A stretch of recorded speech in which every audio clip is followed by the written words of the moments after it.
Hello students, कैसे आप सब। आई होप अच्छे होंगे। जैसा आप सब जानते हैं, NEET previous question answer series चल रही है जिसमें मोर देन 100 क्वेश्चंस मैं ऑलरेडी सॉल्व करवा चुकी हूँ, जो आपके नीट एग्जाम के लिए बहुत ही ज़्यादा ज़रूरी है, जिसका ईच एंड एवरी क्वेश्चन आपको मोर देन वन कंसेप्ट देगा और आप उसी टाइप के सिमिलर क्वेश्चन भी सॉल्व कर पाएंगे। तो प्लीज़ उस प्लेलिस्ट को आप जरूर देखिए, जिसका लिंक आपको डिस्क्रिप्शन बॉक्स में दिया हुआ है। उसी सीरीज में मैं अब अगला क्वेश्चन स्टार्ट करती हूँ।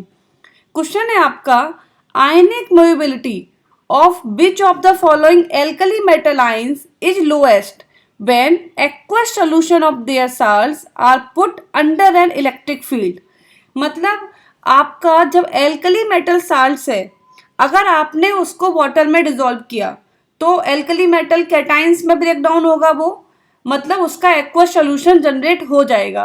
अब इस एक्वस सोल्यूशन में जो आपके एल्कली मेटल कैटाइंस हैं, इस एक्वस सोल्यूशन को आप रखेंगे इलेक्ट्रिक फील्ड में, तो ये कैटाइंस क्या करेंगे, मूव करने लग जाएंगे।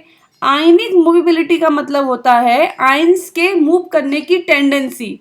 तो आपसे पूछा है कि जो आपके एल्कली मेटल्स के जो कैटाइंस हैं, इनमें सबसे लोएस्ट मूवमेंट कौन करेगा, मतलब सबसे लोएस्ट आयनिक मूवेबिलिटी कौन से कैटाइन की होगी।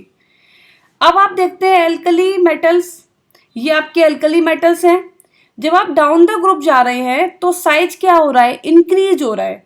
तो इनके जो कैटाइंस होंगे डाउन द ग्रुप, उसका साइज भी इंक्रीज होगा।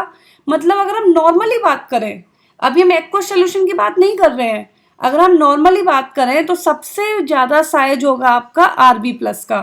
और किसी भी आयन का जितना ज़्यादा बड़ा साइज होता है, उसकी मूव करने की टेंडेंसी उतनी ही कम होती है। तो आपका सबसे ज़्यादा साइज है Rb+ का, मतलब सबसे लोएस्ट मूवमेंट होगा आपका Rb+ का।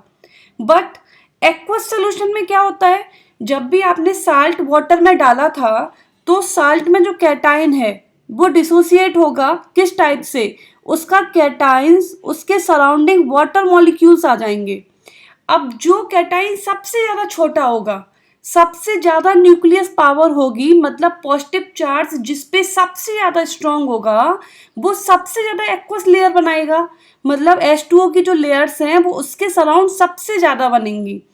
तो इनिशियली जो सबसे स्मॉल आपका कैटाइन था, जो सबसे फास्ट मूव करने की टेंडेंसी रख रहा था, जैसे आपका Li+, सबसे छोटा कैटाइन है, सबसे फास्ट मूव करने की टेंडेंसी रख रहा है। बट जैसे ही ये एक्वस सोल्यूशन में गया, सबसे ज़्यादा हाइड्रेशन हो गया इसका, क्योंकि इसमें कैटानिक पावर सबसे ज़्यादा है। अब सबसे ज़्यादा हाइड्रेशन होने के बाद आप एक्वस सोल्यूशन में जब इसका साइज देखेंगे तो सबसे ज़्यादा बड़ा साइज हो जाएगा इसका। अब एक्वस सोल्यूशन में क्या हुआ, सबसे ज़्यादा बड़ा साइज हो गया आपका Li+ एक्वस का। मतलब अब आयनिक मोबिलिटी सबसे कम हो जाएगी आपकी Li+ एक्वस की। तो आयनिक मोबिलिटी अगर हम देखें एक्वस सोल्यूशन में, तो पहले वाला जो केस था नॉन एक्वस, जिसमें आपने सोल्यूशन नहीं बनाया था, उसमें जो सबसे ज़्यादा सबसे फास्ट मूव कर रहा था, एक्वस सोल्यूशन में सबसे लोएस्ट मूवमेंट अब वही करेगा।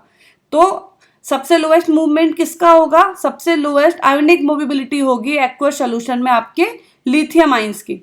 तो आपका आंसर है C, Li। Thank you very much.